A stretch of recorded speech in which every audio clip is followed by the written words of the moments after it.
আজকে আপনাদের সামনে যে বিষয়টি নিয়ে আলোচনার ইচ্ছা পোষণ করেছি তা হলো ছোট নাবালেগ বাচ্চার ওপর কুরবানি দেওয়া ওয়াজিব কিনা, অথবা ছোট নাবালেগ বাচ্চার পক্ষ থেকে কুরবানি দেওয়া ওয়াজিব কিনা।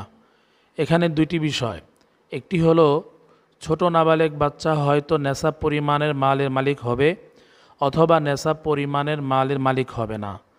ছোট নাবালেগ বাচ্চা যদি নেশাব পরিমাণের মালের মালিক হয় তাহলে তার উপর কোরবানি দেওয়া ওয়াজিব না। আর যদি নেশাব পরিমাণের মালের মালিক নাও হয় তবুও তার পক্ষ থেকে কোরবানি দেওয়া ওয়াজিব না। এর উপরই ফতোয়া। কোরবানি ওয়াজিব হওয়ার জন্য যে শর্তগুলো ফিকহের কিতাবের মধ্যে পাওয়া যায়, ফতোয়ার কিতাবের মধ্যে পাওয়া যায়, তা হলো 1 নাম্বার আল ইসলামও, মুসলমান হওয়া, কোনো কাফেরের উপর কোরবানি ওয়াজিব না। 2 নাম্বার আল ইকামাতো, মুকিম হওয়া, কোনো মুসাফিরের উপর কোরবানি দেওয়া ওয়াজিব না। 3 নাম্বার আল ইয়াসারও, সামর্থ্যবান হওয়া, কোনো অসামর্থ্যবান ব্যক্তির উপর কোরবানি দেওয়া ওয়াজিব না।